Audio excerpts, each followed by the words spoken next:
Olá, amigos, graça e paz, sejam bem-vindos a mais um episódio do Servos da Bola. Esse podcast onde a gente traz a palavra de Deus, a gente conta histórias do futebol, sobre a carreira dos ex-jogadores, dos jogadores da atualidade, para que você possa se motivar, para que você possa se inspirar, né? Você que gosta de futebol e possa nos acompanhar. Se você ainda não se inscreveu no canal, se inscreve no canal Servos da Bola, ative o sininho das notificações e compartilhem com os amigos. Isso é importante para que nós possamos alcançar um número maior de pessoas, ok? E aqui do meu lado, meu parceiro de zaga, minha dupla, nós não jogamos juntos na nossa época, na década de 90, mas agora nós estamos formando a dupla GG, Gonçalves e Gilmar. Gilmar, meu irmão, Que bom estar tudo junto, bem? que bom a gente estar mais perto. Agora dá assim para ter mais alegria estar do lado do meu irmão. É isso é importante. E temos um convidado muito especial hoje aqui, mas antes de apresentar ele, Gil, vamos agradecer aqui aos nossos patrocinadores, afinal, a vida do cristão ela se faz com muita gratidão, não é isso, irmão? Verdade. Sempre gratidão desde que a gente acorda e gratidão durante o dia todo pela nossa vida, pelas nossas experiências. E por isso que eu quero muito aqui agradecer a Estiticar Auto Sales, a melhor loja de carros aqui de Orlando, do meu amigo Luiz Martelotti. Olha aí, Dudu, um dia você vai estar sentado aqui também, hein? Sendo entrevistado. O Dudu é um menino de 14 anos, filho do Luiz, e joga bem o futebol, está Que aí legal. começando a experiência dele no futebol, e a gente espera que ele possa seguir evoluindo para, quem sabe, um dia se tornar profissional. Então, se você mora aqui em Orlando, quer trocar o seu carro, não deixe de dar um pulinho lá na Estiticar Auto Sales.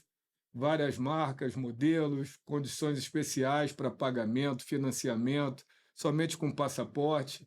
Não tem esse negócio de não tenho documento ainda, não posso comprar o carro. Na Estiticar, eles vão dar um jeito de você sair de lá com o seu carro novo. Então, Estiticar, acesse o site, conheça as condições especiais para que você possa trocar o seu carro. E o América Escola de Inglês. Você está aí no Brasil, está pensando em vir morar nos Estados Unidos, estudar inglês, você precisa acessar ulamerica.com para conhecer um pouco mais sobre essa escola de inglês maravilhosa aqui de Orlando, que vai te dar acesso para que você possa conseguir o seu visto de estudante para vir estudar e morar aqui nos Estados Unidos. ulamerica.com, a sua escola de inglês aqui nos Estados Unidos. E, por último, agradecer também muito a RJ Mais Investimentos. A RJ Mais é uma holding especializada em soluções financeiras. Tem todo tipo de serviço que você possa imaginar. E você não pode deixar de conhecer e fazer uma consulta, né? Acessando o site rjmais.com e você vai ter acesso ali a todas as informações. A RJ Mais é uma empresa que está no mercado financeiro há mais de 15 anos, com mais de 90 profissionais capacitados, tanto no Rio de Janeiro quanto em São Paulo, para poder te atender da melhor maneira possível, colocando à sua disposição opções variadas para que você possa planejar a sua vida financeira. E agora, nosso convidado. Apresenta aí o nosso convidado, Gilmar. Mas é uma alegria. Eu estava assim nos bastidores, a gente já conversando aqui, Gonçalves, e é sempre bom, né? A gente ouvir como que Deus faz, como que Deus age, como que Deus trabalha. E na vida do Ricardo não foi diferente, né? Tanta história que nós vamos aprender hoje, eu tenho certeza que vai ser um prazer. Uma E bênção. você vê que nosso time está ficando completo. Agora já trouxemos o goleiro, Outro Jefferson, goleiro. e Pois agora é. já temos dois, né? O primeiro episódio nosso foi com um dos maiores atacantes da história do futebol Já. brasileiro, né? O nosso Arthur Antunes Coimbra, o Zico. Foi o nosso primeiro entrevistado aqui no Servos da Bola, no nosso primeiro episódio. E depois aí formamos a nossa dupla para entrevistarmos outros ex-atletas e jogadores da atualidade, né? Então, hoje, mais uma vez, estamos reforçando, começando a armar o nosso time pela defesa, que é importante, né? Primeiro a Espinha gente tem que dorsal, armar a né? defesa. Então, trouxemos, lógico, um atacante para dar aquele pontapé inicial. Aí eu e Gilmar, Jefferson e agora Ricardo Berna. Que prazer, Ricardo, ter você aqui com a gente, Que irmão. Prazer é alegria, todo irmão. meu. Que dupla, hein? Pois é, a Olha, gente tem diz que o que. título começa com esse tripé, né? O goleiro, dois zagueirões, tenho certeza que vai sair título É que a daí. gente começa a formar uma espinha dorsal, né? Um bom goleiro, a dupla de zaga, ali o meio de campo, a armação e o ataque para É isso aí, finalizar, irmão. né? Que bom, Ricardo. Você parou há quanto tempo? Cara, eu encerrei minha carreira no dia 21 de julho de 2018. Foi um jogo de festa na FluFest, lá nas Laranjeiras. Que Tive bom. essa honra, né, que o Fluminense me concedeu de poder ter esse jogo para marcar, porque é um momento bem desafiador para Sim, todos os sim. atletas, né, que vivem em alta performance. E eu fui muito feliz de ter esse presente na minha vida. O E quanto Fluminense. tempo, né? Quanto tempo assim de Fluminense? Foi quase uma década. E eu tive a felicidade de viver a década mais vitoriosa da história do clube, né? Os títulos mais expressivos, né? 3 títulos nacionais, uma Copa do Brasil, 2 títulos brasileiros. Inclusive, eu só me dei conta disso nesse jogo de festa, quando no intervalo ali da brincadeira, eu queria mais bater papo, brincar com os amigos ali e curtir aquele momento. Aí me fizeram uma homenagem, entregaram uma placa, e eu nem li a placa, eu entreguei para um colega que estava do lado, pedi para ele levar para o vestiário, o cara não vai ler. Aí eu peguei, abri, quando eu fui ler, estava escrito: "Ó, atleta com mais títulos nacionais na história do clube, pelos serviços Legal. prestados." Eu fiquei bem emocionado Foi e legal. foi importante, porque ali a minha esposa não queria que eu parasse, eu tinha 38 para 39 anos, tinha condições de continuar indo, mas algumas responsabilidades extracampo Claro. já estavam me chamando e, enfim, até me emocionei de novo de lembrar, né? Porque é um verdadeiro presente de Deus, né? Tinham goleiros muito mais qualificados que eu, mas é muita presença. Eu entreguei muito da minha vida na minha carreira, né? Aham. E como quando a gente se entrega em coração, né, em alguma coisa, Deus acaba abençoando nossas Legal. vidas, né? Então, fui muito feliz.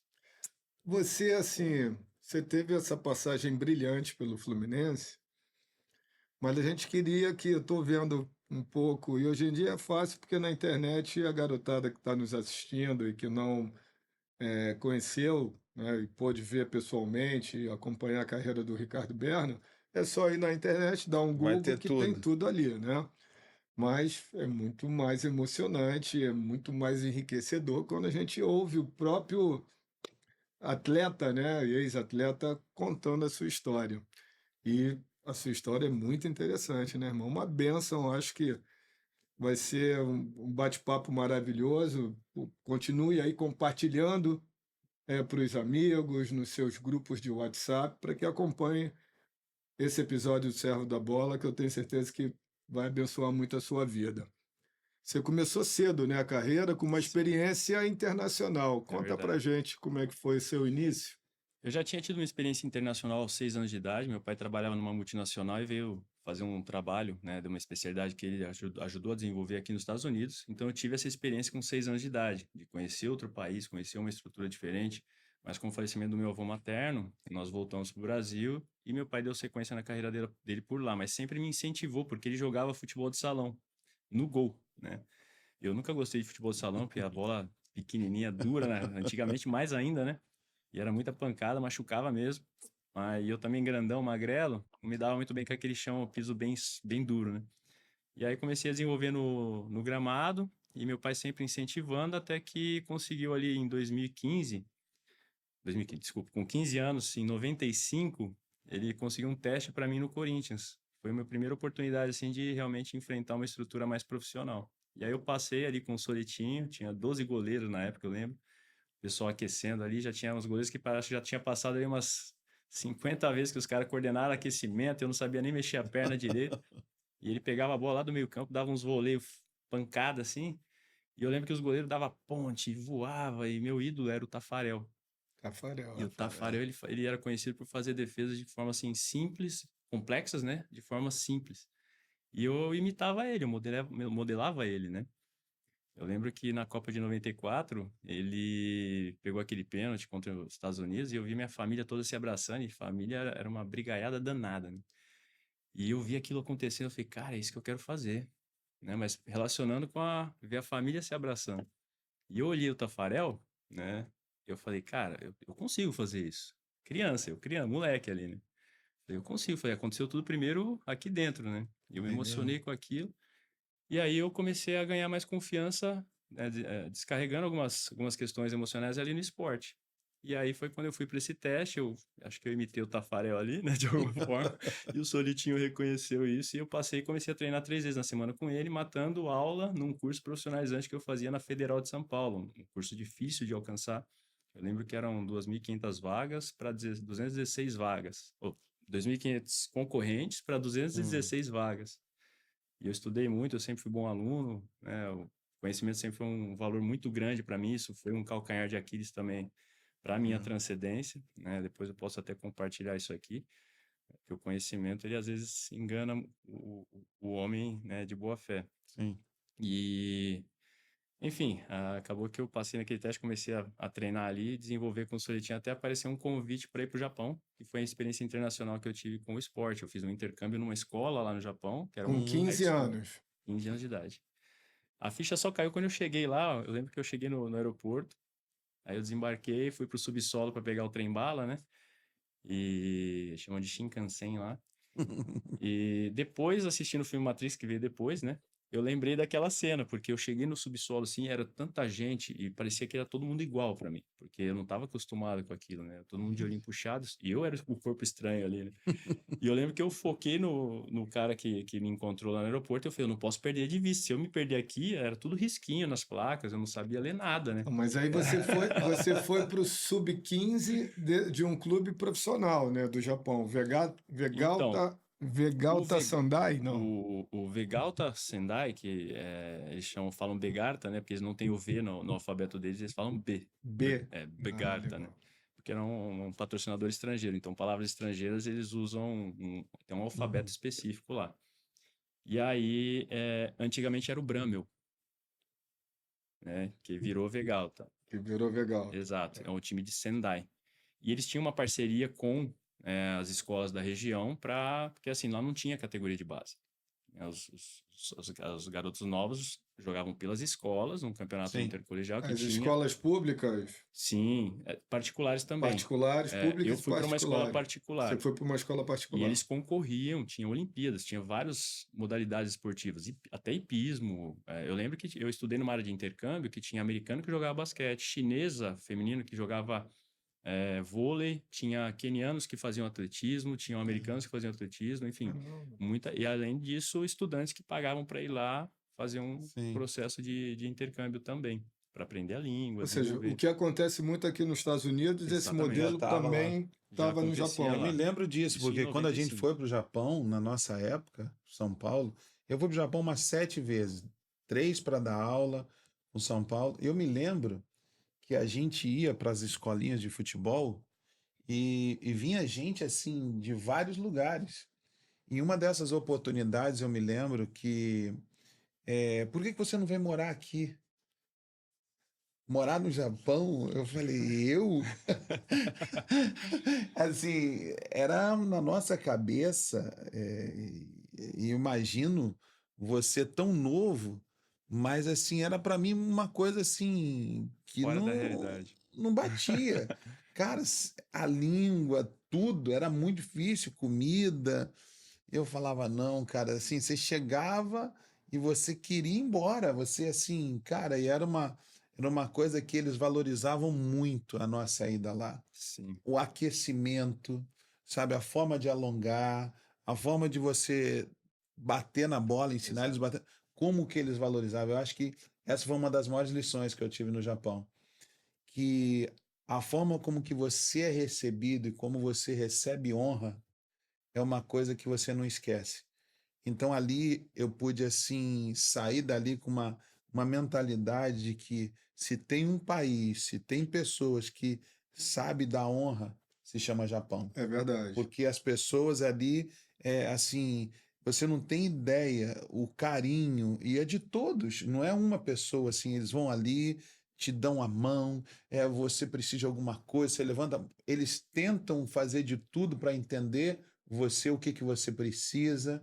Então, assim, eu saí dali imaginando você vivendo um sonho num país, ainda mais assim, longe da família, tudo. Que A gente ano já que tinha uma foi isso estrutura, né? mesmo? 1995. 95. Você foi para o Japão em 92, Edson? 92, 93. Tá Quase no nos cruzamos próximo lá. dessa Sim, experiência. Eu fui para o inclusive, Japão a primeira vez em 88. 88. Olha só. Foi a minha primeira viagem. Deve ter sido a sua primeira viagem internacional, com certeza, com 15 anos, É, 14, eu 15 tinha anos. viajado quando criança para os Estados Ah, tá, Unidos, você tinha mas vindo para os Estados foi a Unidos. segunda, certamente foi a segunda. E para o Japão foi a minha primeira viagem internacional. Assim, já como profissional do Flamengo, eu fui jogar a Copa Quirim e foi minha primeira oportunidade no time principal do Flamengo de jogar ao lado do Zico, do Leandro. O Sensacional. Flamengo dividiu, deixou um time no Rio de Janeiro jogando o estadual e teve que levar o Zico, porque o Zico tinha Era o que ir, cara. era o cara Para excursão, da excursão, o principal nome. Isso inclusive. foi antes dele depois ir jogar e Sim. fazer história lá no Japão. Inclusive, o Zico que teve aqui, é uma responsabilidade sentar aqui depois do Zico, Jefferson. Vocês, garotos que estão assistindo a gente aí, talvez não tenham noção a responsabilidade que é estar à frente desses caras aqui Não, que é falando, isso. né? Sentar aqui na mesma cadeira que o Zico sentou. Eu tive a oportunidade de conhecer o Zico lá no Japão. Ele foi fazer uma clínica lá em Sendai. Aham. O número de pessoas que ele mobilizou por conta disso que você contou, Gilmar, pela sua pessoa, o que você representou para aquelas pessoas na cultura deles, é inexplicável com palavras para uma cultura, por exemplo, como é a brasileira, onde é um povo mais extrovertido, não sente a necessidade de tanto tamanha organização, né? Duas coisas me marcaram muito que eu vi no Japão, e eu gosto de comentar porque retrata um pouco disso. Uma foi, eu vi uma criança de 4 anos caminhando sozinha na rua, indo para a escola, com a mochila nas costas e um monte de crachá no pescoço. Eu lembro que estava para atravessar a rua lá em Sendai, e a criança parou para vir de encontro a mim, e vinha um senhor caminhando de encontro a essa criança, e ele olhou para os crachás da criança, a criança ia atravessar, eu acredito, eu deduzi isso, que ela estava indo no caminho errado, e ele comunicou com ela e apontou o lado que a criança deveria ir. Ela voltou e foi naquela direção, e o senhor seguiu no caminho contrário. Eu deduzi que ele falou, olhou pelo crachá e a criança sozinha, quer dizer, um senso de comunidade, um senso Cara, é de incrível. tremendo. Aqui a gente se preocupa, né, e está até acontecendo um evento, né, no mundo todo, um filme falando a Sim, respeito do tráfico de crianças, um assunto muito importante que todos devem tomar consciência, sim. porque muitas pessoas de boa fé não acreditam muitas vezes que isso é possível, que existe tamanha maldade no mundo. E assim, eu vi isso acontecer, né? Algo inimaginável no Brasil. Eu tenho duas filhas, uma de 8 e Sim, uma de 12. Eu não vejo minha filha de 8 anos caminhando sozinha na rua, jamais. né? Mesmo aqui nos Estados Unidos, que é muito tranquilo, né? Enfim, e as pessoas alertam também. Já é da nossa cultura, né? Cuidar as Sim, crianças. sim, sim, sim. No Japão é uma cultura totalmente diferente, né? Da ocidental, a cultura oriental. E talvez eles consigam ter essa tranquilidade de dar essa autonomia já para uma criança com uma idade, né, Sim. muito cedo. Sim, Isso no Eu não sei Brasil, como a está nossa hoje, né? cultura não é Já faz muito difícil. tempo, foi em 95 isso, sim, né? sim. Mas eu nunca mais Imagine, olha. voltei lá.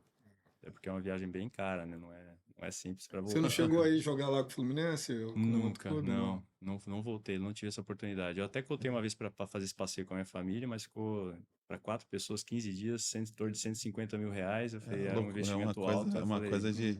Tem que ter. é, E a segunda experiência que você ia falar, primeiro foi essa com a criança, e você falou que tinha sim, a segunda é mais material, né? Eu gosto muito de um refrigerante, o Guaraná que tem no Brasil, né? Aqui também é importado. E lá não tinha, né? E eu lembro que eu procurei muito e encontrei muitas garrafas PET, que no Brasil não existia ainda garrafa Sim, PET, que era de 2 litros. Isso não Aham. tinha no Brasil. Lá já vendia em máquinas na caramba. rua. Sendai era uma cidade interior e você saía nas ruas assim de bairro, você encontrava máquinas que você colocava moeda ou dinheiro e entregava a garrafa PET. E eu olhei aquilo e falei, meu Deus, olha que loucura. E foi chegar 2 anos depois no Brasil. né, comercializar nos mercados populares. Já tinha voltado 2 anos depois que foi chegar a garrafa PET no Brasil. Então, me deu essa referência também da tecnologia, né, a diferença, né, do processo de industrialização também em relação a países do mundo, né? Então, foram duas coisas que me chamaram bastante atenção. Só quem viaja para fora do país, faz uma viagem internacional, acaba tendo essa referência, né? Então, coisas que o futebol proporciona, né? Como você contou, o próprio Gonçalves Uhum. aqui, né, na experiência que vocês viveram, né? É legal, legal. Eu fico imaginando assim, Ricardo, como que para você foi essas experiências, né? Assim, tem alguma que você lembra de tudo isso que marcou realmente você?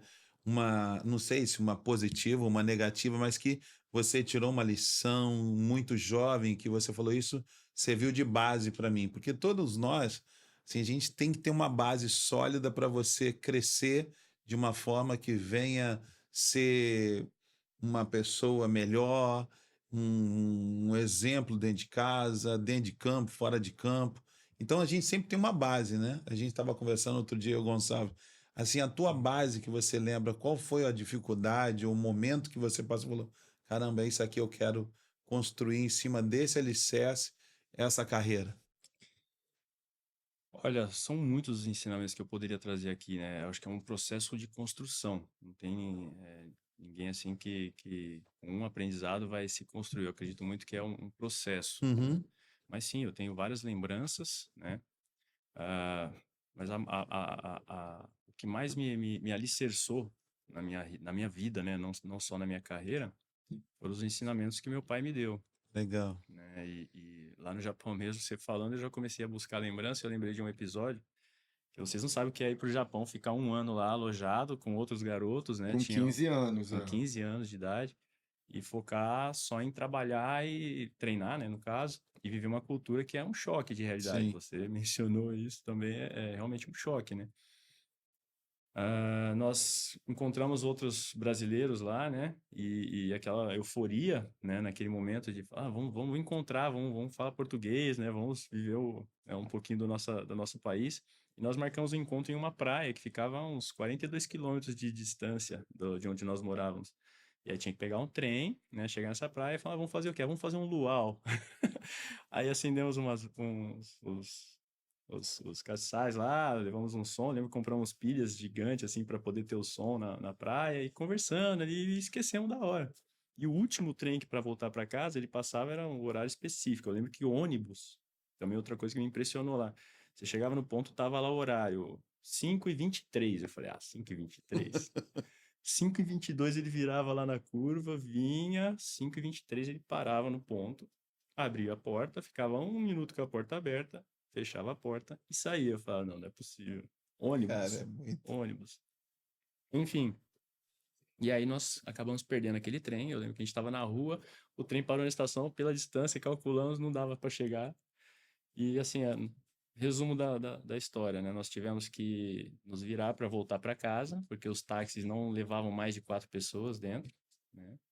E nós estávamos em 5, né? Os outros brasileiros estavam em 4 e nós em 5. E nós não Cara, tínhamos dinheiro para pagar 2 táxis. Era caro o táxi lá, e nós estávamos a 42 quilômetros de distância. E agora, o que que vamos fazer? Né? Nós fizemos algo não muito correto, nós encontramos bicicletas lá que estavam soltas, né? Isso é muito comum lá. Nós tínhamos que voltar. Porque o japonês, ele cuidava do nosso apartamento. Se nós não chegássemos no apartamento, seria uma grande responsabilidade. E não deu outra. Nós chegamos quase 5 da manhã com as bicicletas, aí furava o pneu da bicicleta. O meu treinador de goleiro, ele caiu, chegou a cair numa curva, furou o pneu dele, que era um asfalto grosso, né? E a gente foi pela estrada, seguindo a linha do trem. E quando chegamos quase de manhã cedo, tinha treino no dia seguinte, o japonês estava sentado na calçada e eu me coloquei no lugar daquele japonês e lembrei de muitos ensinamentos do meu pai. Ali foi um choque, porque eu poderia ter sido mandado embora do Japão. O que seria da minha carreira, da minha vida, se eu tivesse sido voltado para o Brasil, né?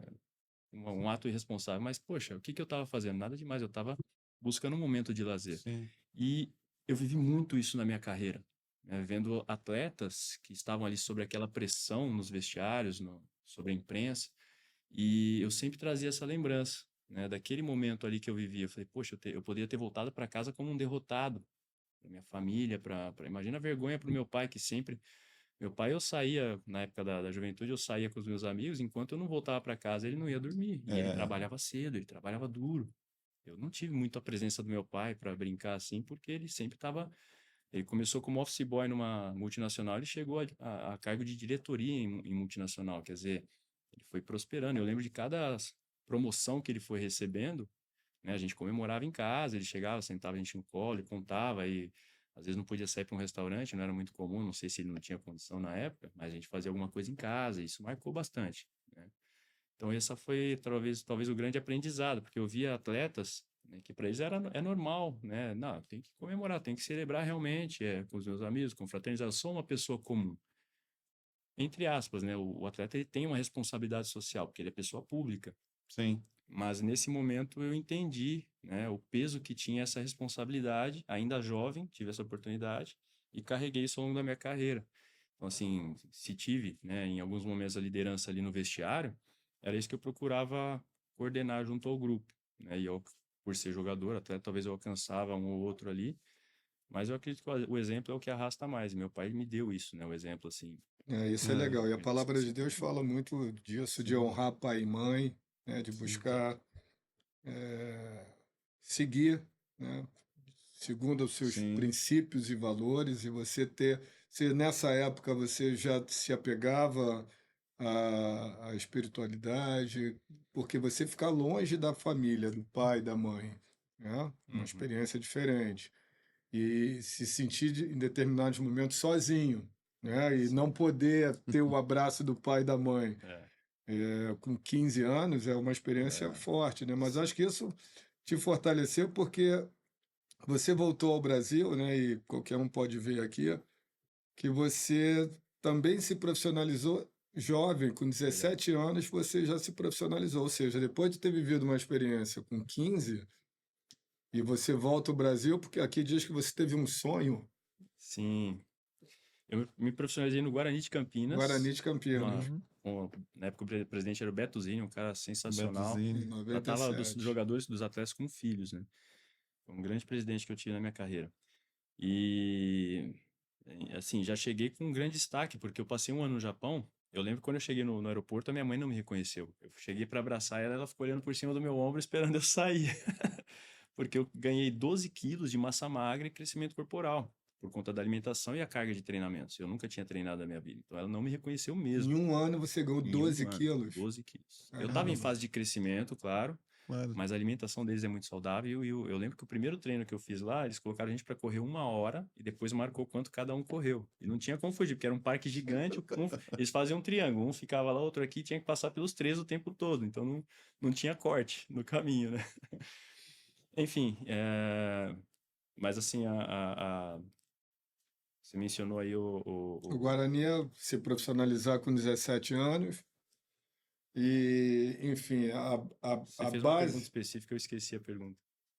se você já tinha contato com a espiritualidade, já buscava de Ah, alguma sim, sim, forma sim. a palavra É, para esse, poder se manter perfeito, lá perfeito. forte, longe da família. Ah, eu sempre fui muito temente a Deus, meus pais me ensinaram isso. Eu lembro que quando criança, eu sempre fui muito carinhoso e eu não ia dormir se eu respondesse mal para minha mãe ou para meu pai, eu não ia dormir sem pedir desculpa para eles. Ok.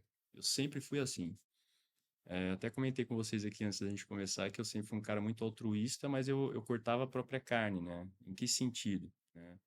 Posso resumir isso dizendo eu não tinha aquele amor próprio, né? Uhum. Hoje, né, fui conhecer a palavra, a Bíblia, ler a Bíblia mesmo, eu fui conhecer em 2014. Eu lembro o dia que eu comecei a ler a Bíblia, foi dia 28 de dezembro de 2014, né? Porque 27 de dezembro é aniversário da minha irmã mais velha, e 28 foi a decisão, eu estava indo voltar a jogar futebol depois de um ano parado, né? Foi uma Uhum, decisão. Antes disso eu vivi um processo que eu decidi me afastar do futebol por conta daqueles problemas que eu mencionei aqui, eu tive um trauma muito grande na minha família em 2012 para 2013. Tivemos perdas muito grandes, né? E as consequências foram terríveis, tanto para mim quanto para minha família. Até hoje a gente sofre as consequências disso. Mas esse processo de encontro, né, com a transcendência, encontro com Deus, né, você falou de valores aqui no início, tem 3 valores que eu carrego muito na minha vida. O primeiro é o temor a Deus. Você falou de um valor que, para mim, está nesses 3 e é fundamental. O segundo é a confiança, né? Eu tenho aprendido muito através do conhecimento da palavra que eu sempre acreditei em Deus, mas eu nunca confiei nele. Eu sempre acreditei na eternidade, mas eu nunca confiei que ela existe. E eu tenho aprendido isso agora, né? O que que é caminhar confiando em Deus e o que que é caminhar confiando que essa eternidade realmente existe. Quando você passa a ler mais e estudar a palavra, você começa a ter um entendimento maior, porque às vezes a gente lê e não Entende? entende, né, Gilmar? E a palavra de Deus, ela diz, no Salmo 128, eu medito todo dia nesse salmo, porque eu acho que é importante. E eu, desde que eu li, eu senti o desejo no meu coração de estar buscando essa palavra todo dia para o meu dia, para a minha vida, né? A palavra diz: bem-aventurado aquele que teme o Senhor e busca andar em seus caminhos. Perfeito. E naquele momento do sonho que você mencionou, era isso que que eu acabei esquecendo, você perguntou sobre o sonho. Quando eu voltei do Japão, eu vim de férias, eu já vim com a passagem de volta para o Japão comprada, eu teria 3 anos lá para cumprir. E assim, era quase um mês de férias, e quando eu estava na última semana já para embarcar domingo à noite, os voos para o Japão normalmente saem à noite de Guarulhos, né? E eu estava em casa já sentindo aquela saudade, já começando aquele processo, né? Eu vivi muito ao longo da minha carreira, não sei se para vocês era assim também. Quando tinha que ir para concentração, eu já começava a ficar irritado, sabe? Um sentimento, um turbilhão de emoções, né? Tanto que eu fui um dos caras que mobilizou lá a estrutura no Fluminense para a gente tentar acabar com as concentrações, né? Conseguimos até que os casados ficassem em casa e os solteiros fossem para concentração para a gente, porque era uma maratona muito grande de jogos. Mas voltando no assunto do sonho, eu sonhei que o avião caía e assim, foi muito real. Tanto que eu acordei sentando no momento do impacto, eu olhava pela janela, via uma ponte e aí eu falava, agora vai bater. E a hora que eu contava 1, 2, 3 esperando bater, eu já acordava sentado, mas suado, assim, mas como eu nunca suei na minha carreira como atleta, fazendo um treino físico. E aquilo me impressionou muito. Mas mentalidade forte de atleta, né? Não, isso aí foi só sonho. Aí fui pro meu dia, não contei para ninguém o sonho. Tomei meu café, curti a família, os amigos e tal. Quando eu fui dormir à noite novamente, nem lembrava mais do sonho. E fui dormir. Aí de madrugada eu acordei com o mesmo sonho, igualzinho e do mesmo jeito. Eu falei, ah, não. Aí ficou até arrepiado de lembrar, porque assim, eu falei, tá esquisito esse negócio, né? E eu comecei a ficar com medo. Aí eu fiquei com medo, eu lembro que eu levantei, eu bati na porta do quarto do meu pai, ele sempre dormiu de porta fechada, aí ele abriu a porta com cara de sono assim, eu falei, pai, eu não vou voltar pro Japão. Ele falou, quê? Aí ele saiu do quarto, falou, como assim? Aí eu comecei a conversar com ele em pé ali na porta do quarto dele, falei, não, eu não vou voltar pro Japão, eu preciso que você cuide lá da situação com o cantor, que era o japonês, né? Que era o Fujita-san, que a gente chamava ele, e com o pessoal, porque eu sabia que tinha essa responsabilidade, né? Eles já tinham comprado passagem, porque eles perguntaram antes quem vai voltar e quem não vai. Eu fui o único que falei que ia voltar para o Japão. Os outros meninos falaram que não voltariam, que é uma disciplina Claro. rigorosa. E foi uma primeira grande decisão que eu tomei na minha vida, né? Eu não tinha perspectiva aqui no Brasil, É, de e, continuar a carreira, etc. e claro que assim, o sonho, Deus fala muito através Muito. dos sonhos, né, Gilmar? Sim, Gilmar tá, tem um conhecimento maior que o meu em relação à palavra, mas quando a gente começa a entender um pouco mais, estudar um pouco mais a palavra de Deus, a gente vê que a maioria dos profetas, né, do Antigo Testamento, eles receberam revelações de Deus através dos sonhos. sim. Eu fui Então, conhecer isso só em 2014, quando eu comecei a ler a uhum, Bíblia. Isso Sim. foi em 95, né, que eu tô contando, 96, né, E uma começou das com o Evangelho. coisas assim que a gente percebe que normalmente, por exemplo, um José da vida, que a gente assim olha para a vida de José, é uma das histórias mais assim lindas da palavra de Deus, né? Você vê que o cara tem um sonho e o que ele seria, ele vê a família, né, toda tendo que passar por esse sonho, os irmãos tendo que se curvar diante dele, pai, mãe, ele sabia do sonho que tinha, mas ele nunca imaginou que esse processo para o sonho acontecer seria o que foi. é claro. que ele sofreu sabe? bastante Tudo, com esse processo, né? tudo, tudo, tudo, tudo, Ele foi tudo. apunhalado pelos próprios irmãos, vendido pelos Irmãos, irmãos, parar enfim. na casa de um Potifar que depois a esposa lança uma mentira, e ele era uma pessoa que em tudo onde que ele estava, Deus era com ele. Uhum. Então ele conseguiu governar bem, ele conseguiu ser uma pessoa de destaque, mas assim, você falando do sonho, a gente pega e a gente vê, e tem milhares de pessoas que de repente estão nos ouvindo e estão assim falando assim, mas olha, eu tive um sonho X, eu tenho tem sonhos e sonhos que precisam ser muito bem avaliados, né? Na nossa vida, para que você não faça desse sonho um pesadelo. Eu acredito que quando sonha de Deus, a paz, traz a nós uma confirmação daquilo que Deus está falando. Quando esse sonho é um pesadelo, você. Vou dar um exemplo aqui para a gente encurtar isso. Por exemplo, eu tive um sonho, sou casado, uma família maravilhosa, mas eu tive um sonho com a secretária. Uau! Que sonho entrando com ela sei lá, numa igreja, casando, aquela coisa toda. Aí no outro dia você começa a achar que aquele sonho é para você se separar da tua esposa. Eu dei uma coisa assim bem louca para a gente fazer um. Tem coisas que você sabe que não vem de Deus. E Exatamente. na hora você já tem que dizer: opa, isso daqui é uma imaginação da minha mente. Eu jamais vou permitir que esse sonho faça da minha vida uma desgraça. Com Jamais. certeza. Então as pessoas, elas conseguem ter esse entendimento, como você falou, andando com Deus, tendo uma, um tempo de você ter comunhão com a palavra, relacionamento, para que você consiga entender os planos e os propósitos de Deus para a sua vida. Então, assim, como o Ricardo mesmo está falando para nós, tem coisas que Deus fala com a gente através dessas circunstâncias, mas a forma como que eu lido com elas que faz toda a diferença. Você vê que José passou por todos os estágios até que depois, quando ele teve e interpretou o sonho de um faraó, que foi o governador, aquela coisa toda, os irmãos dele tinham medo que ele poderia agora pagar aquele mal e falar assim: acabou, acabou para nós, agora ele é o cara e nós vamos pagar por tudo que nós fizemos. E o que que ele fala? Não, não foi vocês que fizeram aquilo. Foi uma permissão de Deus para que eu chegasse onde cheguei e hoje conseguisse governar para uma nação e ser uma pessoa que está ajudando não só a minha família, mas uma nação. Então, quando as coisas é de Deus, ela tudo contribui para o bem. Tudo que vai contribuir para o bem. Então, hoje eu posso ver essa calma, essa tranquilidade. Uma pessoa fala manso, né? Assim, Exato. uma paz. Então, eu acredito que tudo contribuiu para que você chegasse onde você chegou, não é isso, cara? E Com aproveitando certeza, rapidinho, João. falando Com certeza. de sonho, né? A gente está falando aqui de sonho. Você que está no Brasil e que tem um sonho de vir morar nos Estados Unidos, mais para frente nós vamos falar sobre esse sonho que ele teve, que eu tive, que o Gilmar teve. Todos nós tivemos um sonho e estamos aqui, né? Realizando um sonho, vivenciando um novo desafio.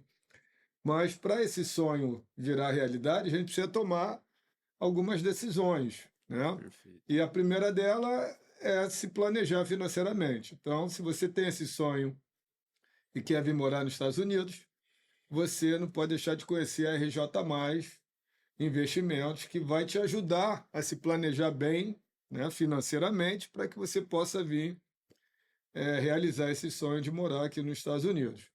E morando aqui, a gente tem que aprender o inglês. Então, a ULA América, Escola de Inglês, é uma excelente opção para te dar acesso para que você possa conseguir o seu visto de estudante no Brasil para vir morar e estudar nos Estados Unidos.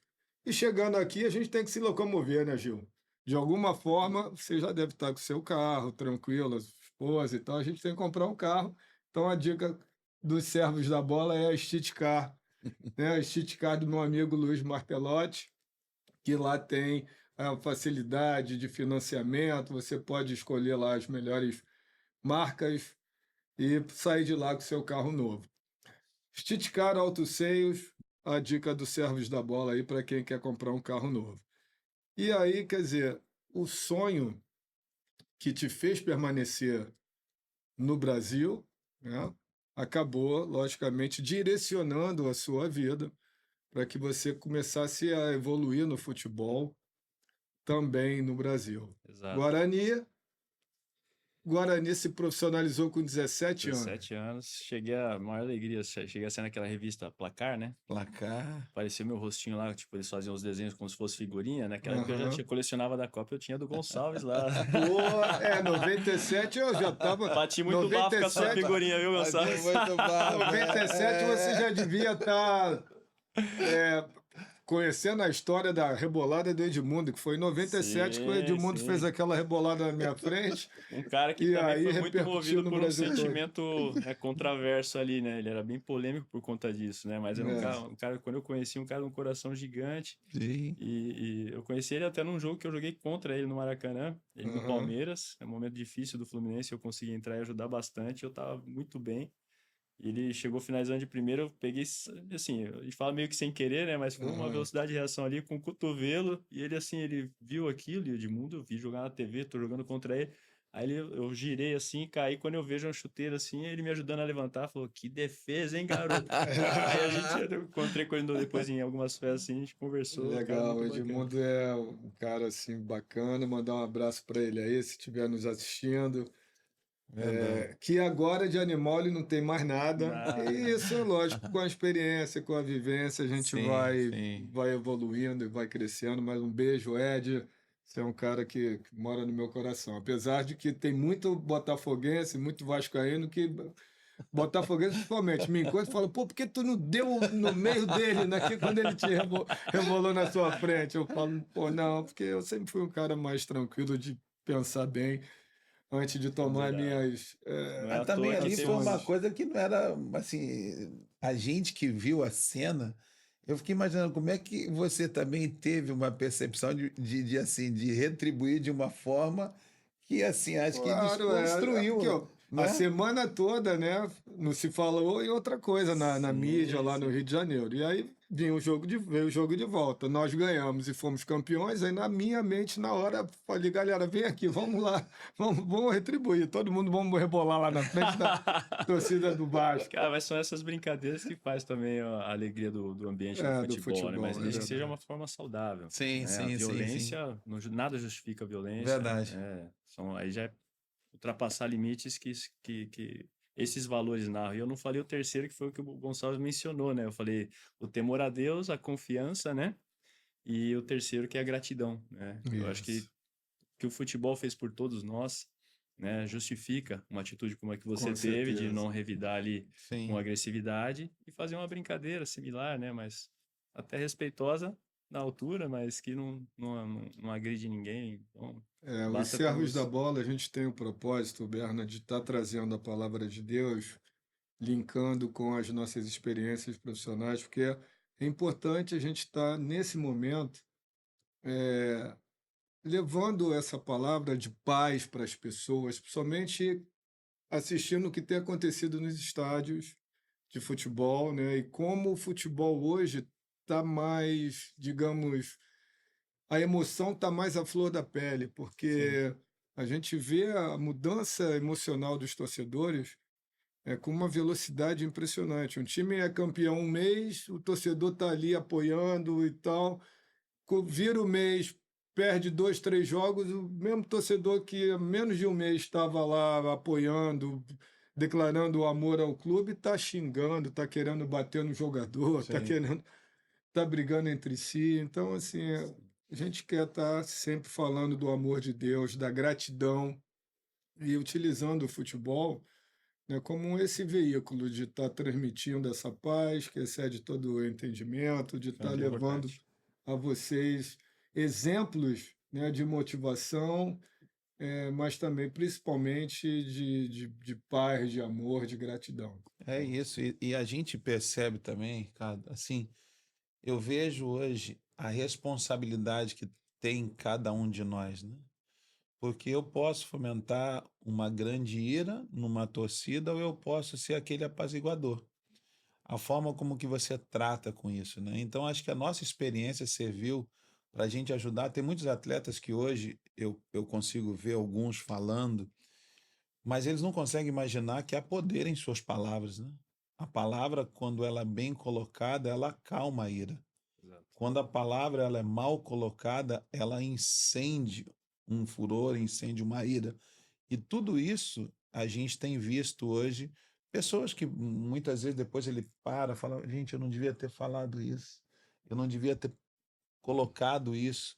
Puxa, eu me arrependo, mas depois que você solta essa palavra, a gente não imagina a repercussão que ela tem. Sim. Então, assim, hoje eu vejo muitos atletas que precisam, assim, uma das coisas que me ensinou é depois de uma entrevista, de um jogo, se ganha ou se perde ou se empata, mas dependendo da torcida falando, você parar, pensar o que você vai falar, porque muitas vezes naquela correria ali, você vai pensar, Calor não, mas olha, o culpado da foi ele, pô, emoção, mas o né? goleiro, pé, não sei o quê, mas o atacante que não faz gol nenhum. E, não sei- e a gente está vendo que cada dia a gente está conflitando. As armas que a gente tinha para a gente defender, a gente está gladiando contra um e gladiando contra o outro e É está verdade. ferindo. Eu muitas vezes escutei, poxa, a defesa, meu Deus do céu, cara, será que eles. Aí depois chega no vestiário aquele clima e você escuta do um companheiro teu te arrebentando e a torcida e depois o próprio repórter fala assim, Gilmar, você viu o que o fulano falou? E o que você tem a dizer? Né? Então é difícil para nós, assim, ainda mais goleiro, poxa, olha o que o goleiro... Já teve situações que você reverteu quadros Teve, como esse? teve sim. A gente tá aí na iminência aí do segundo jogo da semifinal da Libertadores, né? O Fluminense vai ao Beira-Rio enfrentar o Inter, né? Eu vi até uma foto do Gonçalo esses dias lá com a camisa do Inter, fiquei um pouco. O É... sentimento começou a, a brotar aqui. Eu falei, deixa eu administrar que eu vou contra ele hoje. Brincadeira, mas teve um jogo no Beira-Rio na reta final de 2010, nós saímos campeões naquele ano com o Fluminense e já se falava da contratação de um goleiro. Aquele ano eu iniciei como titular, para quem não lembra. Depois, com a chegada do Renato, eu perdi o posto, porque ele era Fernando Henrique Futebol Clube, não tinha jeito. É um cara que eu gosto demais dele, eu falo sempre dele. O cara que mais me ensinou confiança como treinador. E falo porque é verdade. Mas eu não tinha motivo para falar dele, não, porque ele não me escalava. Então você não pode, não pode dar moral porque não te escala. Tô brincando, gente. Gosto demais do Renato. E naquele jogo já tinha sido feita a contratação do Cavalieri para a próxima temporada. E a gente estava na reta final para ser campeão. E meu contrato terminava em dezembro, né? Depois eu fui saber, não era para renovarem comigo, e acabou que com a minha performance assumindo, saindo de terceiro goleiro e assumindo a titularidade e conquistando o título, eles meio que ficaram numa situação que foram meio que não tiveram, se eu quisesse, não teria como eles não fazerem, né? E eu buscava isso, né? Esse momento dentro do clube. Era um momento de afirmação para mim no clube e na carreira. E eu estava muito focado. E eu acabei sendo o melhor em campo, porque eu sempre que eu ia jogar contra o Inter lá, era muita dificuldade. Jogar com o Inter no Beira-Rio não é... Aquele gol anulado dele de cabeça, aquela jogada do Inter é característica, principalmente no Beira-Rio. Ele já cava a bola, os caras já entram atropelando a zaga. Para quem é zagueiro sabe aquela bola de tempo, Claro. Nossa, como é difícil você subir, tirar com consciência e muito. afastar da área. E não dá pro goleiro, porque se você vai sair, você abandona o gol e os caras vão vir trombando e vai sobrar uma bola. E eu fui com faca nos dentes para aquele jogo. E acabou que assim, estudei todos os jogadores, vi vários lances deles antes do jogo, me preparei demais e acabou que Deus me abençoou. As bolas vieram boas, eu consegui defender e salvar o time em 4 grandes momentos ali, de defesas dificílimas. Acho que foi o melhor jogo que eu fiz na história, assim, da minha carreira, né? E foi um 0-0 que a gente saiu do Beira-Rio com um ponto, que manteve a liderança. Se o Corinthians não tivesse tropeçado, eles teriam assumido a liderança, e quando o Corinthians, o Flamengo assume, né, a mídia vai junto e é complicado, porque cria um ambiente que fica favorável para os caras. A gente sabia que se perdesse a liderança ali, praticamente muito difícil reverter. Enfim, acabei de sair de campo com a consciência que tinha sido o melhor, um dos melhores em campo, acredito que o melhor em campo, e assim, já pensando no próximo jogo, a sequência, baixando aquela adrenalina e pensando nessa questão da coletividade. E fui para a entrevista, os repórteres já vieram na minha direção, eu falei, vou ter que falar. E aí já soltei garrafa, toalha ali no chão, e foquei na pergunta. A primeira pergunta foi do Vitorino Sherman. Ele faleceu no voo da Chapecoense, foi um cara que a gente fez até uma amizade depois, mas eu sabia que ele era flamenguista, e eu já sabia que vinha pergunta capciosa. E ele perguntou, falou, Berna, o Fluminense está falando da contratação de um goleiro. Você acabou de sair do campo. Cara, esse te mata. Melhor em campo. Líder do Campeonato Brasileiro. E o cara falou, o Fluminense está procurando um goleiro, precisa procurar um goleiro? E aí foi imediato. Eu respondi com outra pergunta. Eu falei, isso vai ajudar o Fluminense a ser campeão esse ano? E ele respondeu, né? Que não é normal, o repórter responder uma pergunta. Aí ele falou, não. Eu falei, então pra mim não interessa. Abandonei a entrevista ao vivo ali e saí pro vestiário. Depois, na coletiva, eu pedi desculpa pra ele. Mas isso não foi mostrado. Mas isso repercute, porque a torcida Aham. se sentiu representada ali. Então, assim, não foi uma boa resposta. Eu fui sem educação com ele, com quem estava assistindo. Mas por eu estar presente naquele momento, né? Quer dizer, o que que eu fazia no Fluminense? Eu representava uma instituição. E eu tinha consciência disso. Eu jogava pro clube, eu jogava pro time e eu jogava pra torcida. Essa era a tríade que eu carreguei ao longo da minha carreira, por conta da base de aprendizagem daquilo que você me perguntou. E como foi a minha oportunidade, o meu momento de maturidade ideal, eu estava muito presente ali. E a palavra de Deus fala muito dessa presença, né? Não é à toa que chama presente, né? A gente dá um presente. Eu relaciono com isso porque é maneiro até. E, cara, saiu espontâneo, mas até hoje as pessoas me param na rua. Isso foi em 2010, fazem 13 anos, para agradecer daquela entrevista. Eu falo, agradecer, foi sem educação até, né? Tipo, mas assim, pela presença ali, Sim. acredito que criou-se um ambiente em cima daquilo que você falou, dependendo daquilo que você coloca, a forma como você coloca, as pessoas sentem, né? Deus é amor e nós somos seres emocionais, Sim. né? Agora, a pergunta é, né, você estava até mencionando aqui, falou de finanças, uma série de coisas que são importantes. A gente não consegue separar esse indivíduo profissional do conjugal, do pai, do amigo, enfim, o cara que vai para a igreja. São pilares que são em uma pessoa só. E cada um tem a sua experiência. Mas se a gente não tem um trilho, né, É difícil. sair desse trilho, como é que eu volto? E tem uma referência que eu uso para a minha vida, eu vou compartilhar, aprendi sobre sabedoria na Bíblia. Provérbios fala muito do falar, né? A Sim. nossa língua é nosso chicote, aquilo que você fala vai ecoar, né, no Uhum. universo, enfim. Eu digo muito para mim, eu uso muito como referência. Não existe ser humano sábio. Eu digo para mim, isso não está na Bíblia, tá, gente? Eu uso essa referência. A sabedoria vem de estar na presença de Deus. E existe algum ser humano que pode dizer assim, eu sou sábio? Difícil. Eu acredito que não.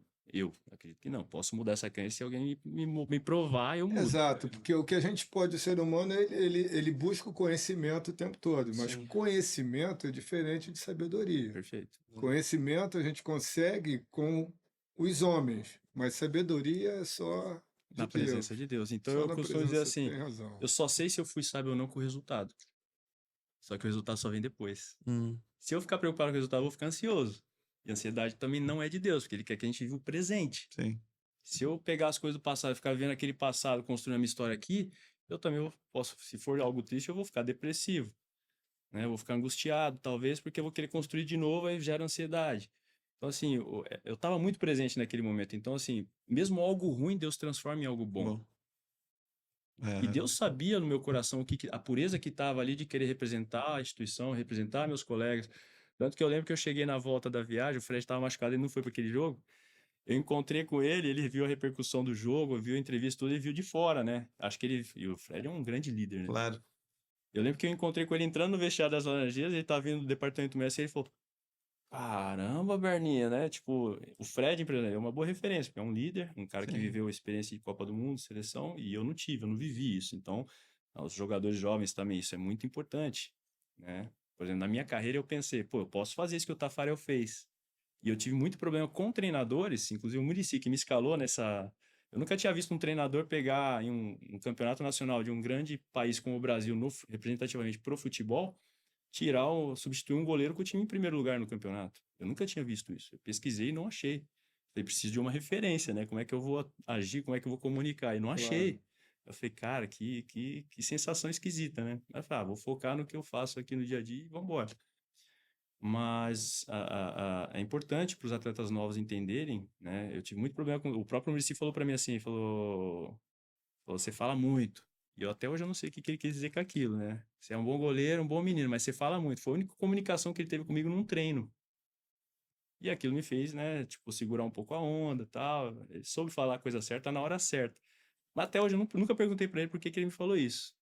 né? Se mete em coisa que não deve. Ele falou assim, eu falei, pô, eu tinha uma liderança, cuidava daquela questão da distribuição das premiações, cuidava de questões de vestiário. Eu falei, talvez alguém falou alguma coisa para ele, interpretou, não sei.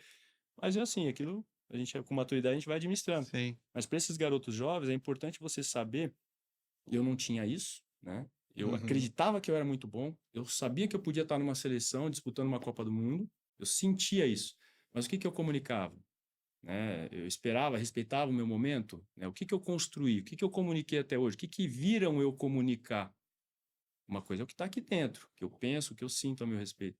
Mas eu já tinha comunicado isso, e isso só veio com a maturidade depois, não durante aquele momento, né? Sim. Eu costumo dizer também que eu não fiz uma gestão da minha carreira, né? O Gonçalves foi uma pessoa que passou no meu caminho, né? Em um momento É, importante, quando você encerrou a carreira ali. E, cara, o Gonçalves se interessar pelo meu futebol, eu falei, caramba! Eu falei, foi sim, quando você veio do América pro Fluminense, né? exatamente, Mas você exatamente. falou aqui naquela época, você ainda não tinha conhecido melhor a palavra de Não, Deus, não conhecia. isso veio Eu muito também, ao depois. longo da minha carreira, o Gilmar não, o Gilmar fez toda a carreira dele sendo um homem temente a Deus, conhecendo os princípios e os valores da palavra de Deus. Perfeito. E isso, lógico, que ajudou a ele a ter a carreira que ele teve. E sei que, lógico, a gente querer relacionar o fato de você ser temente a Deus e cumprir e honrar os princípios da palavra, se isso vai te dar o resultado que você deseja para a sua carreira, a gente sabe que tem Claro. muitas pessoas bem-sucedidas que não são tementes a Deus ou que não seguem a palavra de Sim. Deus. Sim. Mas você citou sabedoria e Provérbios 3, né? O sábio ama e obedece a Deus.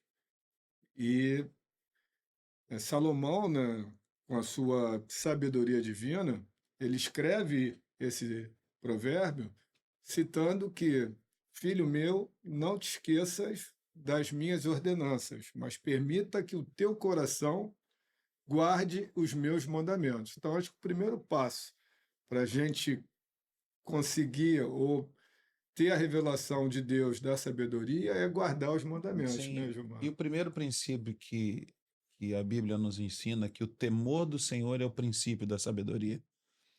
Salomão, a pessoa mais sábia que a gente conheceu na Bíblia, ele nos ensina, depois de toda a sua trajetória e o que levou a toda essa sabedoria, ele, num determinado momento, ele vê toda aquela sabedoria não foi o suficiente para ele guardar o coração.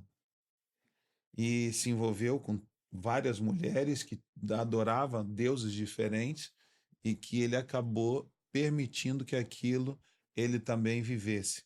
E as consequências disso foram muito grandes. E no final da sua história, no livro de Provérbios, ele fala assim: qual é o dever de todo homem? Temer a Deus e guardar seus mandamentos. E foi um homem que mais rico, um homem que É. aquilo que os seus olhos desejou e que o seu coração cobiçou, ele teve. Imagina, eu quero ter esse prédio aqui. Não, Eu ele. quero isso. Eu senti no meu coração agora de dar um testemunho aqui de algo que aconteceu na minha vida. Eu já contei que eu tive um trauma muito grande familiar, né, que ocasionou muitas coisas ruins, né, que a gente até sofre consequências até hoje. Mas teve um momento muito importante ali, quando eu parei de jogar em 2014, eu decidi me aproximar novamente da família, porque com a carreira a gente se afasta, né? Inclusive a minha decisão de sair do Fluminense, eu vou contar isso aqui em primeira mão, né, foi uma oração. Fiz uma oração em casa, naquele momento turbulento, né? Eu estava ali na minha cobertura na Barra da Tijuca, morava numa cobertura que valia muito, tinha carros valiosos na garagem, um telefone com mais de 5.000 contatos, que eu fazia churrasco a hora que eu queria, encher a minha casa. Uma esposa linda, maravilhosa, filha, pai e mãe vivos, amigos, saio na rua, as pessoas me reconhecem pelo trabalho que eu fiz, um bom salário, num bom clube excelente. Eu tinha tudo que qualquer jogador queria ter. Claro, não fui para a seleção, que era um sonho meu, Uhum. mirava alto, mas assim, são conquistas, são metas, né? E também, como eu falei, eu não fiz uma boa gestão da minha carreira, eu poderia ter ido muito mais além, talvez. Mas eu não era feliz com tudo isso. Eu não era feliz. E naquele momento, quando eu tive esse problema, que eu olhei, eu lembro que eu tive uma discussão com a minha esposa e eu olhei em volta e falei, cara, você não está vendo o problema todo que a gente já está passando, né? E eu já estava na reserva do Cavalieri naquele momento, olhando para o término do meu contrato, que era de 3 anos, eu tinha ainda 1 ano e meio de contrato, é bastante tempo ainda, né? Mas assim, preocupado com o problema, a bola de neve financeira que ia rolar para cima da minha família e com o futuro, porque eu já estava perto de pensando em encerrar a carreira. E eu lembro que eu virei para ela e falei assim, cara, com tudo que a gente tá vivendo, cara, você ainda vem. Falei assim mesmo, você ainda Uhum. vem encher meu saco, né? Ela falou assim, eu falei, o que que você quer? Ela virou e falou assim, o que que eu quero? Eu quero aquele Ricardo que eu conheci de volta. E saiu, bateu a porta, eu fiquei ali sozinho, eu lembro que eu me senti um paralítico. Eu caí no chão, colei o rosto no chão. E essa semana eu tava num culto de homens e falou uma coisa que me emocionou demais, por isso que eu vou trazer isso aqui. E Deus prepara todos os momentos, né? Claro. Uhum. Não é à toa que eu tô aqui hoje, talvez seja para falar isso, sentindo o coração agora. Quem estava mentoreando ali a nossa reunião falou sobre Davi, né? Que era um homem que ele orava com o coração. E falou que Deus recebe as orações que a gente faz com o coração também. E naquele momento eu não proferi nenhuma palavra. Já faziam 4 anos que eu estava afastado de religião. Eu já tinha passado por igreja católica, budismo, espiritismo, umbanda. Eu já tinha passado por várias religiões. E em nenhuma delas tive um encontro verdadeiro com Deus. E eu sempre busquei a Deus. E eu não estou falando que é a religião que leva a Uhum. isso. Não estou querendo levantar discussão aqui sobre Claro. religiões, nada disso. Porque meu encontro com Deus, ele foi através da leitura da Bíblia. Não foi por religiões. Eu sei que muitas igrejas pessoas vão para a igreja e têm um encontro com Deus. Mas eu acredito que essas pessoas têm um encontro de Deus porque aquele ambiente foi preparado para apresentar a leitura da Bíblia, e não por conta da igreja. Perfeito. Uhum. Eu vejo pessoas que vão para a igreja, porque o pastor tal. Porque, cara, a Bíblia fala claramente que Deus não quer intermediários entre ele e você. Quando a coisa tá ruim, ele fala, vai pro teu quarto, fecha a porta do teu quarto e ajoelha, e entrega para mim em oração. E Uhum. olha, É isso que ele pede. E assim, naquele momento, né, eu me senti um paralítico, caí ali, eu lembro de tudo que eu orei a Deus. Eu pedi para Deus reconstruir minha vida, e olha que eu estava rico, famoso. Eu pedi para Deus reconstruir minha vida emocional. E o que que eu entendi ali, resumindo, né, para não alongar muito? Que eu comunicava muito mal, que eu já falei aqui. Eu sabia que eu era uma pessoa boa, mas eu tinha sido tão enganado, e esse momento que a gente teve um prejuízo na nossa família foi uma pessoa que realmente causou um trauma muito grande, que prejudicou a nossa família, amigos e parentes, pessoas próximas. Quer dizer, a gente perdeu praticamente convívio com amigos, parentes, familiares, né? E perdeu muito dinheiro por conta dessa pessoa que enganou, né? A nossa família. E foi um trauma tão grande, e eu já tinha passado por situações assim, que a, desde a infância, né? Pessoas que Uhum. enganaram, amizades, tal, namoradas, essas coisas. E assim, eu me fechei tanto que eu só acreditava, só confiava em mim. Por isso que eu falo que hoje o meu desafio é aprender a caminhar por confiança. Eu vejo muitas pessoas, de repente, que têm problema de relação com o pai e transferem isso para a relação com Deus, porque Deus é o pai, Sim, né? Na palavra da Bíblia fala que ele é o sim. pai. É muito comum você ver isso. Então, esse dom do discernimento, que na minha visão vem de Deus, ele é fundamental para você encontrar o seu caminho da transcendência. E você só vai conseguir fazer se você se despedir de toda a armadura, né? Derrubar fortalezas, como diz a palavra. Sim. sim. Isso foi um processo para mim. E eu precisei abrir mão, por exemplo, de estar no Fluminense, e não me arrependo disso. Né? A decisão de sair do Fluminense foi através dessa oração. Eu até cheguei a falar nessa oração, vou abrir para vocês aqui. Eu falei, Deus, se for preciso, me tira do Rio de Janeiro, manda uma proposta que eu saio. Um mês depois eu estava na Florida Cup aqui nos Estados Unidos. Um cara que eu até arrepio de lembrar, porque era para eu ter conhecido esse cara 8 anos antes, quando eu cheguei no Fluminense. Eu lembro, eu estava na frente da porta do vestiário das Laranjeiras. Minha tia, que tem uma oficina mecânica até hoje lá na periferia, lá em São Paulo, na PC, ela me ligou da oficina e falou: tem um moço arrumando o carro aqui. Ele falou que ele é pai de um agente FIFA. Isso é muito comum, né? A gente procurar um agente achando que é o agente que vai resolver nossa vida. Uhum. Não é o agente. Quando eu liberei assessoria de imprensa, empresário, tudo da minha vida, eu falei, agora meu empresário vai ser Deus. Assessoria, eu nunca apareci tanto na mídia, eu nunca fui tão bem representado, né, pelos clubes. Né? Então, assim, que a nossa confiança esteja em Deus, é o que eu estou querendo dizer. Uhum. Esse cara chegou no hotel aqui na Florida Cup com a proposta do Náutico para mim. Né? E, tipo, ele só queria ir para me conhecer e acabou vindo a proposta do Náutico. Eu falei que eu estava pensando em, de repente, sair do Fluminense. Aí eu falei, mas você não vai querer ir pro Náutico? E eu senti aquela coisa assim de dentro, igual eu senti na oração, e fazia muito tempo que eu não sentia aquilo. Hoje eu sei que aquilo era a presença do Espírito Santo na minha vida. 2014 isso, né? 2014, 2013. 13. Eu saí do Fluminense em um dia. Eu lembro que eu procurei o Rodrigo Caetano para renovar meu contrato. O Fred estava renovando o contrato dele na época. Eu falei, vou procurar, eu tô com proposta agora, vou procurar o Caetano, que eu quero ficar no Fluminense, quero, né, construir algo aqui. E eu falei, Caetano, eu tô com uma proposta, eu tava pensando em ver a situação de renovar o contrato. Ele virou para mim e falou assim, pô, Bernardo, nem eu tô com a minha situação garantida ainda, você quer renovar o contrato? Não. Aí eu peguei, ali eu entendi. Eu falei, foi uma trava. E aí eu tive a certeza, vou sair do Fluminense. Aí eu voltei pro empresário, na mesma hora, ali no saguão do hotel. Voltei pro empresário e falei, pode falar pro presidente mandar a proposta, que eu, se ele cumprir o que ele falou para mim agora no telefone, eu vou. O cara mandou a proposta para mim, ali mesmo eu já me desliguei do Fluminense. Quando eu voltei pro Brasil, eu fui para me desligar do Fluminense. Em um dia eu saí do clube. Né? Pelo relacionamento que eu tinha, eu consegui reunir todos os departamentos. Eu pedi minha liberação, em um dia eu assinei minha rescisão, e na segunda-feira eu estava apresentando o Náutico. E tive uma experiência lá em Recife, em Boa Viagem, onde eu tive a certeza, porque por todos os problemas que a gente estava vivendo, assim, meu pai caiu emocionalmente, ele ainda sofre muitas consequências, espero poder ainda resgatar algumas questões com ele.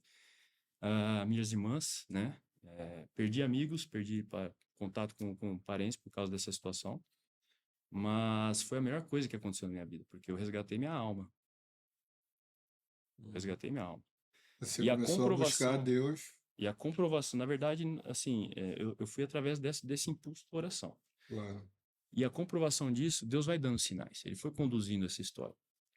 Eu fui pro Náutico, que só tomava porrada. Na época, o Fantástico tinha aquela coisa dos carrinhos, né? Começou com os Aham. carrinhos naquele ano.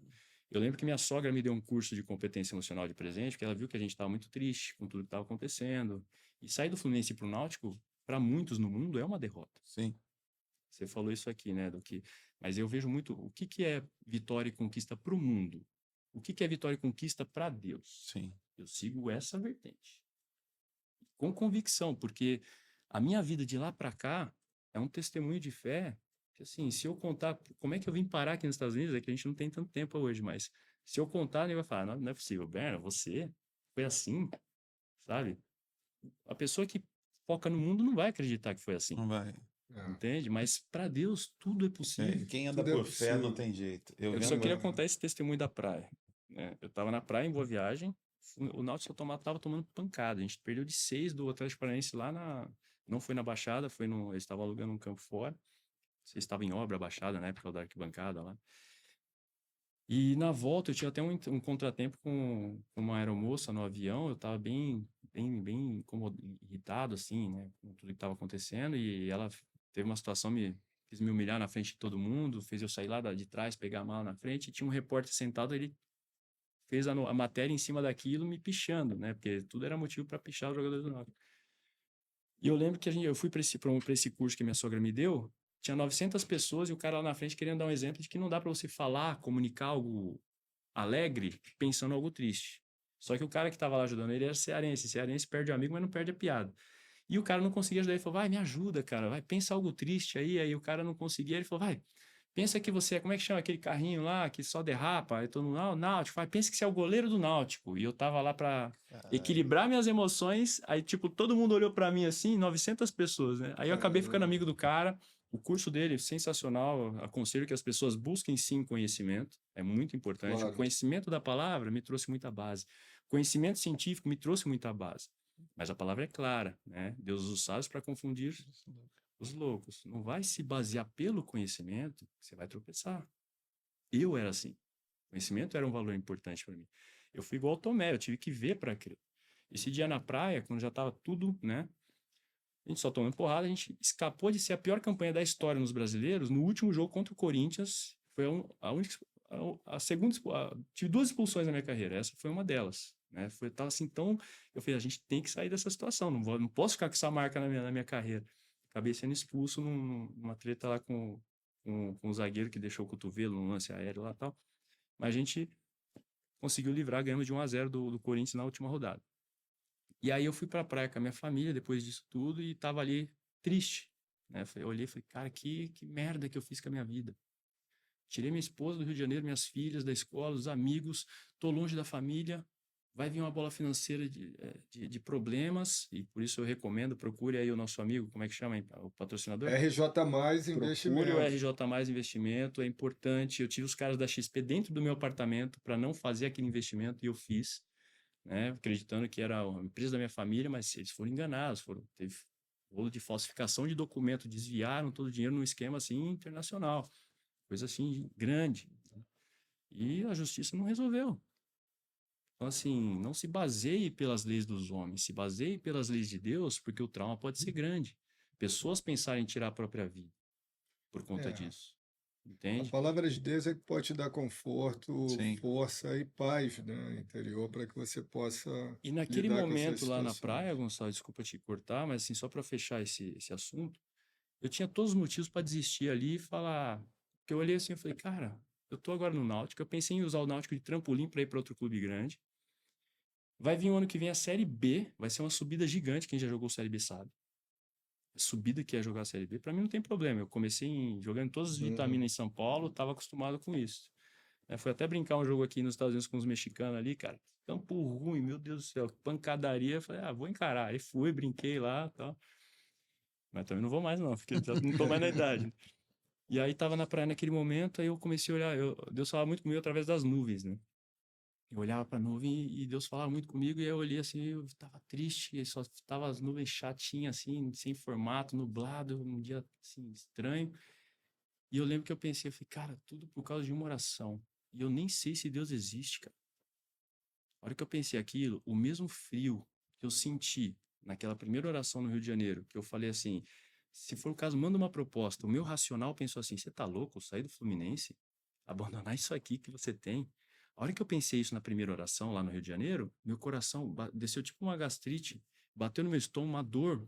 Eu senti um frio, medo, tudo isso que é sentimento ruim.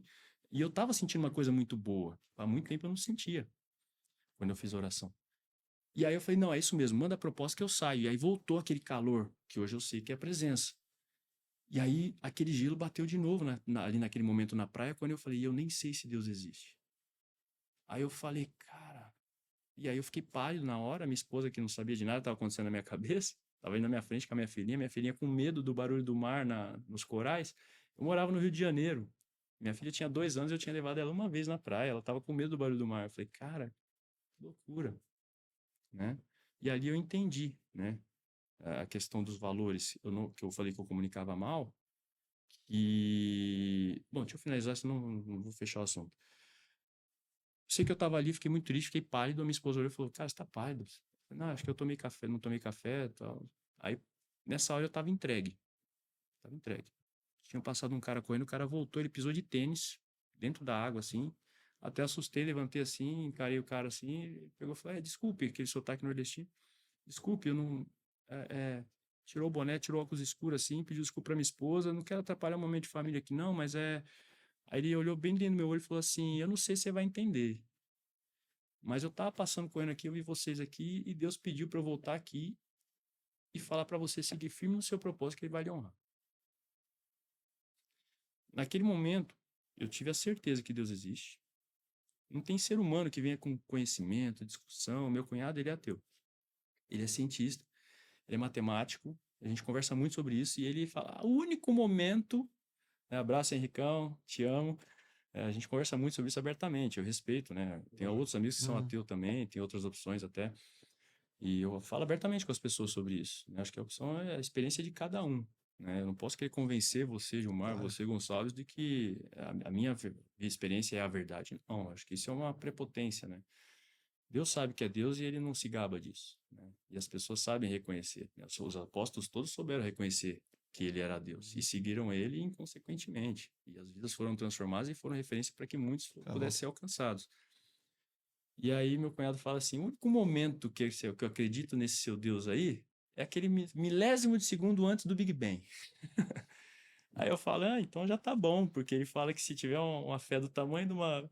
Grande de mostarda. um Um grão de Então a mostarda. palavra, ela é perfeita. A palavra é perfeita, não tem nada que suplementa isso. Ali eu tive a certeza, a minha esposa já pensou, nossa, vai vir proposta, né, não sei o quê, porque a gente viveu esse negócio de espiritismo, de cartomante, não sei o quê, tal, de acreditar nessas coisas. Tinha um cara dentro do vestiário lá no Fluminense que falava muito pra mim, o Leandro Eusébio. Abraço, Leandro, também te amo de coração, cara. Ele é um dos amigos que permaneceram. E, assim, ele falava muito pra mim, falava, Berna, sai disso aí, Berna, sai disso aí, a minha mãe, ela tem terreiro, não sei o quê, isso aí não dá certo, eu não vejo uma pessoa. Aí eu parei pra, quando ele falou isso pra mim, eu não vejo uma pessoa bem-sucedida que tá nesse meio, eu parei pra pensar. Eu frequentei a doutrina espírita por 19 anos assiduamente. Eu estudei, eu li 2 vezes o Evangelho segundo o Espiritismo e nunca tinha lido a Bíblia. E eles fazem uma interpretação da Bíblia. Gente, não estou querendo levantar guerra espiritual aqui, por favor. Até porque Claro. Deus já falou para mim, eu escrevi um livro sobre isso, e Deus falou no meu coração, não publica porque a guerra não é sua, é minha. Está aqui no meu celular o livro, se eu quiser eu mostro para vocês aqui. Não quero levantar guerra com ninguém, mas foi a minha experiência, espero que saibam respeitar isso. Claro. E tanto que eu tenho parentes, amigos que são espíritas, e eu converso com eles abertamente, porque o espiritismo faz uma interpretação da Bíblia segundo o espiritismo. Essa semana eu conversei com um cara que é islâmico e ele falou que ele, pô, eu respeito muito Jesus. E eu não sabia, o islamismo, né, o Alcorão foi escrito 600 anos depois de Cristo. Sim, Eles acreditam em Adão e Eva, eles acreditam sim, em sim. Noé. Eu falei, cara, sensacional isso. Porque o tempo é um ponto importante para a gente analisar quando a gente vai trazer consciência sobre tudo isso. E consciência é verdade. Eu só tive a oportunidade de entender tudo isso por conta das decisões que eu tomei, baseado em fé, em confiança. E fé me ensinaram assim, eu vou compartilhar aqui. Você tem um abismo, Deus fala, eu quero que você chegue do outro lado. É impossível você caminhar e chegar do outro lado. É igual foi a experiência lá com o apóstolo, né? Desceu do barco e começou a afundar e Deus deu a mão. É você dar o passo e a ponte se faz. Mas quem tem coragem de Dá dar o o primeiro passo no passo. abismo? Fé é Olhando que o você, abismo está ali, né? é você crer, né? Então, para muitos, Gonçalves, Gilmar e vocês que estão me assistindo, Berna, você fracassou, você só afundou na carreira depois que você saiu do Fluminense.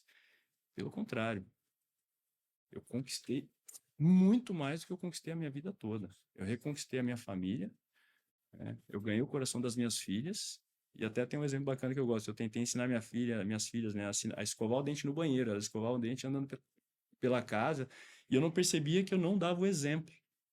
Eu chegava cansado, né, que eu tinha uma academia de futebol no Brasil, que eu fechei para vir para cá, e eu chegava cansado de dar treino. Você sabe que é punk, você ficar em pé ali, acho que você fica mais cansado mentalmente e fisicamente do que quando treinava, né, que você chegava a treinar aquele tempinho ali. E eu só queria ir para minha cama, Uhum. jantar e ir para minha cama. E eu chegava estressado, já pegava, passava na escova e saía pela casa, vamos, todo mundo escovar o dente. Eu não via que eu tava andando pela casa, né, Dando escovando o exemplo. dente, dando um mau exemplo. E aí um dia eu puxei minha filha pelo braço e dei uma bronca nela. E ela olhou para mim assim, com um olhinho assim, e ela é tão amorosa. Eu falei, cara, o que eu fiz, né? Eu falei, putz, como é que eu vou fazer para ensinar ela? Aí no dia seguinte eu não sabia como fazer, e eu tava tristão com isso, e comecei a escovar o dente no banheiro. Aí veio uma, passou a pasta, escovou o dente no banheiro, veio a outra, só por eu ter ficado ali. Aí caiu a ficha. Eu falei, caramba, todas as vezes eu saía pela casa e ela queria brincar, ela saía correndo, escovando o dente, pulava no sofá, perigo de machucar com a escova na boca, e aí eu acabava brigando com ela. Então, assim, é um relato simples do cotidiano da vida que traz grande significado quando a gente traz o sentido de consciência. E aí eu entendo que a verdade que nos liberta, que está na Bíblia, né, que é Jesus Cristo crucificado por todos nós, pagou esse preço por todos nós, também caminha com essa verdade de você trazer consciência dos fatos, né? O que eu comunicava como pessoa, né? O Gonçalo me conheceu, a gente se relacionou por Sim, muito sim, tempo, sim, claro. né? E, assim, nessa relação tinha até uma pessoa bem complicada, mentirosa, inclusive, né? Poderia ter estragado a minha amizade com o Gonçalves, com o próprio Tafarel, mas não, são pessoas que buscam a verdade, buscam ter, né? Então, assim, é o que está guardado aos homens de boa fé, né? Eu acho que isso é ter boa fé, você buscar consciência, né? Você não julgar alguém, né? Igual aconteceu, por exemplo, com pessoas próximas a mim, até a mim mesmo, né? Com relação a esse trauma que a gente viveu, pessoas apontaram, acusaram a gente. Cara, você ser injustiçado, sentimento é igual uma facada no peito, nas costas, sabe? É complicado isso. Mas Deus, ele prepara o tempo certo para todas as coisas. E hoje aqui com essa maturidade que você fala, tranquilidade, eu poder falar sobre tudo isso, né? sem aquele sentimento que O ódio, o predominava, rancor. que nem eu Isso. respondi pro Sherman, por exemplo, né? Eu acho que traz até a oportunidade dessas pessoas poderem se arrepender e converter também, Sim. porque é isso que a Bíblia pede, né? Arrependimento, perdão, conversão, Exato. né? E o perdão, ele faz parte desse processo, mas se você libera o perdão, você não está fazendo bem para outra pessoa, Você. você está fazendo bem para você mesmo. E É. esse teu depoimento, esse teu testemunho é importante, porque a palavra de Deus diz: Vós me buscareis e me encontrareis quando me buscardes de todo o teu coração. Essa palavra está em Jeremias 29, versículo 13. E a gente precisa buscar Deus de todo o coração. Não adianta a gente falar somente, né? Sim. Da boca para fora que acredita em Deus, que busca Deus, e não demonstrar isso com atitudes e sentimentos verdadeiros que saem do nosso coração, né? Então, assim, obrigado, cara, pelo teu testemunho, porque muita gente está nos assistindo. A carreira do jogador de futebol não é só feita de conquistas e derrotas, de títulos, jogando futebol, de comemoração de títulos ou de explicação das derrotas, né? Porque a gente vê a todo momento o jogador de futebol falando: é, time perde. Pô, nesse momento não tem o que falar, né? Tá sendo muito comum hoje os jogadores falarem: pô, e aí, como é que você explica essa derrota? Não tem como explicar a derrota. Mas o que a gente pode, de fato, ter a certeza e a convicção é de que Jesus, quem busca Ele de todo o coração, primeiro, que Ele está orando por nós, porque assim diz a palavra dele em João 17:20. Jesus ora por todo aquele que crê nele. Então, se você tem essa convicção que Jesus está orando por nós e você busca Ele de todo o seu coração, você vai encontrar a paz que excede todo Entendimento. entendimento. Eu sei que eu Entendimento. me alonguei bastante porque eu quis dar esse testemunho, mas tem 3 coisinhas que eu gostaria de falar antes da gente encerrar aqui. A primeira é essa questão do que eu entendi, né? A questão dos valores, né? Eu comunicava muito mal. Meu valor maior sempre foi Deus, minha família em segundo lugar, em terceiro, meu trabalho. Eu colocava nessa ordem, em quarto a igreja, em quinto os amigos. Depois que eu conheci a palavra, eu inverti, porque eu percebi que a igreja é feita por pessoas, né? E por decepção com amigos, né? Eu acabei tirando os amigos da frente, coloquei a igreja na frente. Mas o que eu comunicava naquele momento que eu não era feliz? E aí você pode fazer esse exercício em casa também. Eu comunicava em primeiro lugar, acima de tudo, meu trabalho, que eu sabia que tinha um prazo de validade. É igual se fazer uma faculdade. Quem está fazendo faculdade hoje aí? Eu tive uma prima que ela chegou para mim e falou: vou desistir. No último ano, ela falou: eu não aguento mais. A rotina é muito punk para mim, minhas filhas não estão me vendo, eu tô triste, tô chato, tô perdendo meu casamento. Eu falei: não, vai lá, se esforça, faz gestão de tudo isso e volta, porque isso aí tá dentro da sua cabeça. Você que tá se reprimindo, você que tá colocando limite. Aí, no final, ela acabou agradecendo o que eu falei, porque eu já tinha passado por problemas semelhantes. Né? Que a gente se vê no limite, tem gente que pensa em tirar a própria vida Sim. por conta disso. Por não ter alguém, nesse período de 10 anos, isso tudo foi em 2012, 2013, eu não tinha com quem conversar. Tive também pensamentos de morte. Mas eu tenho certeza que o fato de eu ter me batizado, entregado minha vida a Jesus, eu precisei fraturar um crânio e quebrar o meu nasal durante o jogo para isso acontecer. Isso foi incrível, né? Tava dentro do hospital, aí dependendo, fiquei 3 dias de observação quando eu tava no Fortaleza. E eu já frequentava a igreja, a Bola de Neve lá em Fortaleza, foi onde eu acabei entregando minha vida a Jesus, me batizando, né, com o pastor Alexandre lá, um cara sensacional.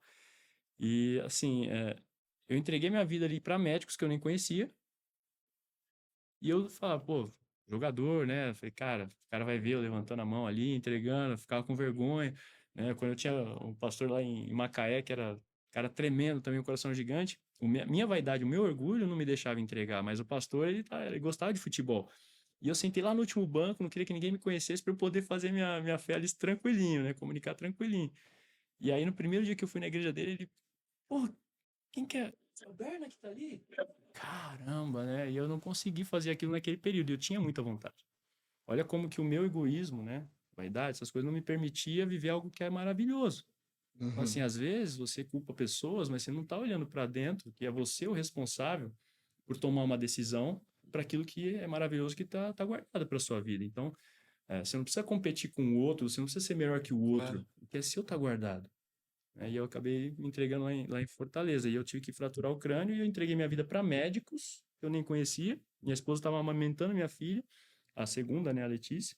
Não podia ir no hospital, a gente não tinha amigos, parentes lá em Fortaleza. Eu fiquei sozinho no hospital. Com acesso aqui, eu dormia, acordava, acordava às vezes tomando um gelo aqui daquele geladinho quando entra a medicação e apagava de novo.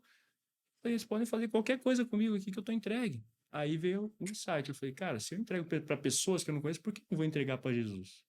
E aí foi a decisão que eu tomei, a melhor da minha vida. A Porque quando melhor da sua vieram. vida. Eu sou aqui, ó, para falar melhor do que o pastor Gilmar, não tem outro. Até porque depois que a gente conhece Jesus, nós podemos ter a nossa profissão, mas todos nós viramos pescadores, que é uma profissão, uma das Sim, mais antigas, conforme está o relato da Bíblia, né? sim. As pessoas na época de Jesus ganhavam muito a vida com essa profissão, sendo pescador.